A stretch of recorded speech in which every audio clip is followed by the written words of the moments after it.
J'ai toujours rêvé d'être malade. Enfin, malade. Infirme. Invalide, cogitais-je.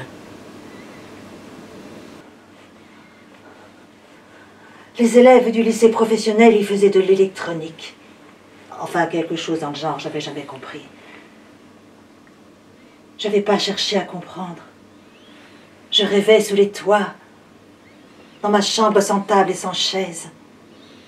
Je rêvais dans ma chambre avec des étoiles dedans. Et rien d'autre m'avait sauvé que mes rêves de mon imaginaire. Ma mère avait tout fait pour me perdre le plus vite possible. Aiguille dans le vagin, saut de cheval, bain glacé, frappe sur le ventre. Mais je m'accrochais. Déjà, je l'emmerdais. J'étais son cancer de l'utérus. J'étais son mal qui la rongeait. Ma mère, elle faisait jamais à manger. Hein. Elle restait dans son fauteuil devant la télé. Elle maugréait. Et la mauvaise graine. Et le merdier de cette vie. Et cette fille bonarienne, poufiasse, une salope. Elle me donnait des coups de pied quand j'y m'approchais. Hein. Ma mère, je ne l'ai jamais connue autrement que dans une vieille sortie de bain mauve. Elle ne l'avait jamais. Hein. Avec le temps, elle faisait corps. La sortie de bain et ma mère. Mauves toutes les deux. Sales toutes les deux. Et puis elle l'a abandonnée aussi pour être nue la plupart du temps. Ma mère vieillissait. Vieillissait. Ça me remplissait d'un certain optimisme. Mais de là à la faire mourir, le chemin était long encore. Une longue lutte encore. J'ai honte d'ainsi parler de ma mère.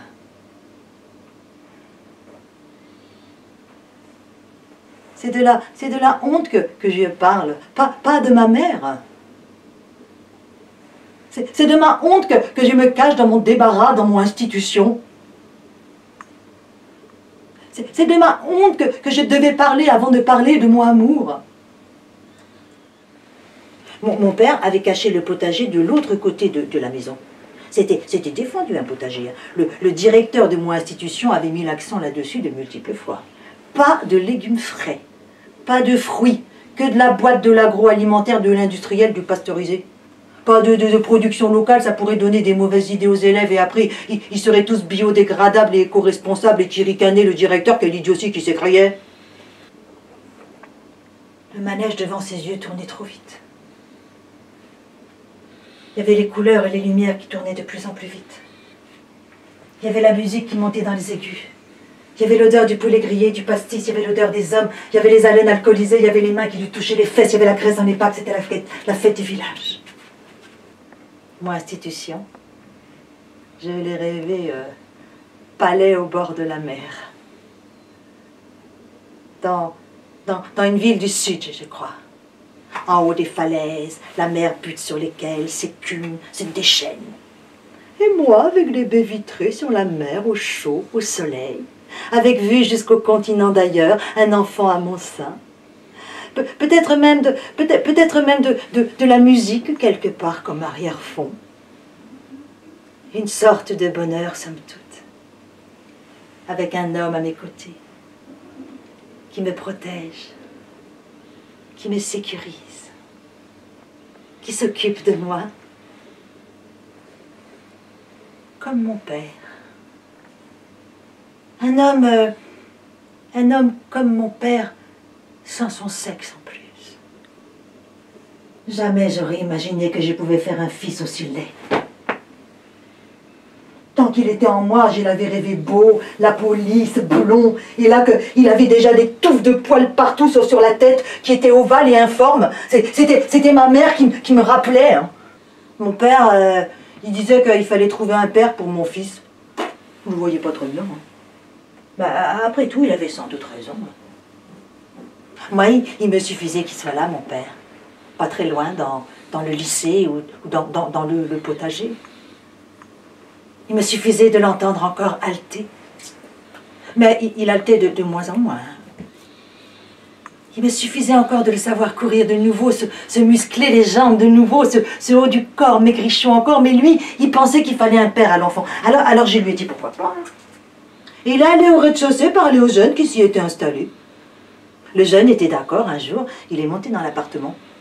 Mon copain, il grossissait pas, il faisait du sport, du surf, de la danse.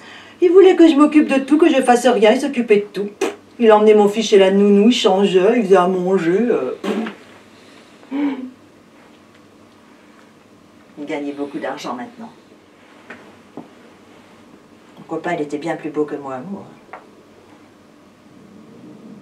Et plus beau encore que mon père. C'était un beau brun, il avait une barbe qui le poussait 2 fois par jour, il fallait le raser, j'aimais pas qu'il pique. Alors il rasait. Il faisait tout ce que je lui demandais. Déjà pour ça, je l'aimais pas.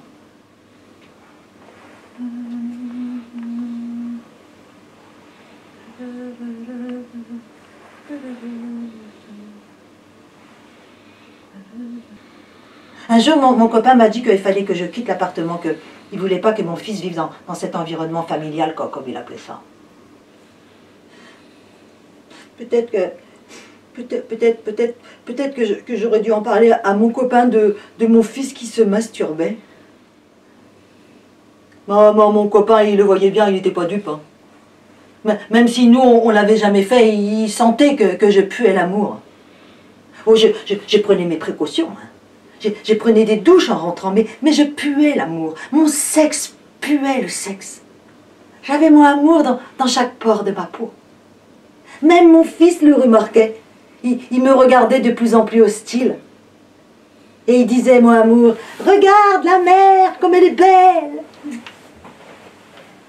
Je ne la trouvais pas belle, moi. J'étais un brave homme, mon père. Il a fait ce qu'il a pu. Il a pas pu grand-chose. S'il n'avait pas eu cette énormité, peut-être qu'il aurait pu apprendre les mathématiques. Il calculait assez bien.